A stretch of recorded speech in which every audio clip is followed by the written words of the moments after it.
Hi and good afternoon from sunny Phoenix, Arizona. In this example, we're going to take a look at inserting a media object, a video object, inside of Engage. So let's go ahead and pull Engage up here.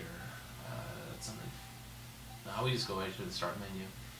So we'll pull up Engage. We just want to basically bring in a video into one of the interactions. And it's a really simple technique. So the first thing we obviously want to do is just create that interaction. So we'll do it, let's just do it to a process. It's pretty much the same process for all of them. So we'll do a process interaction.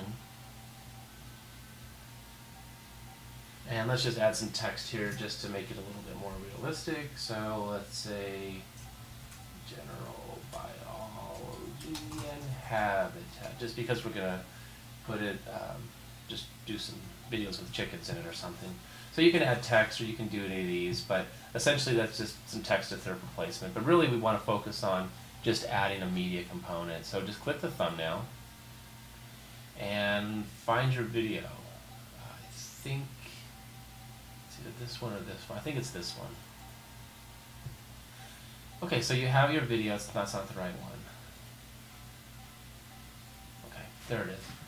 So now we can move it around, right? We can tell it to go to the top or the bottom, left or the right. So that's going to place it on the slide depending on which one you select. You can auto size or put a custom size in there. So if I did a custom size, right, I could change this to a 640 and make that larger, so 640 and then 360.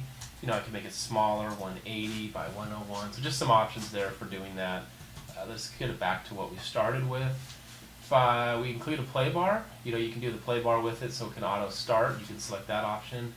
The play bar means you can just control the action to make it stop. So let's go ahead and add that. Don't want it to auto start so much, but we have that option right there. And if we wanted to find another video to replace this, we could go through Browse, right? So we could go click back to our folders and perhaps select a different video. But I'm going to cancel out of here right now. If we wanted to remove the video, we could click that. It's going to ask me if I want to. I don't want to, but I could do that as well.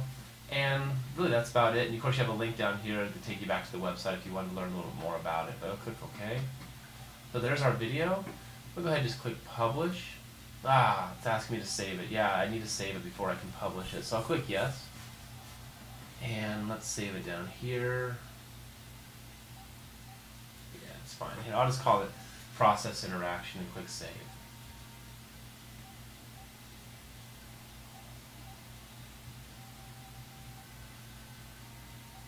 Okay, so I'm going to select Web. I don't want to put it inside a presentation. I want it to be a standalone. So I'll just click the Web tab and tell it where to go.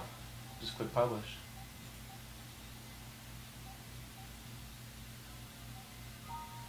And now I can view the presentation. So click View Interaction. And so there's our play bar. So we can click the button and we can scrub through it if we want. But essentially we added the video in there, and it works the same way with audio or other images like that. But really kind of an easy way and fun way to bring in some rich media for your Engage interactions. And all you have to do is really just click that media thumbnail, Add Media.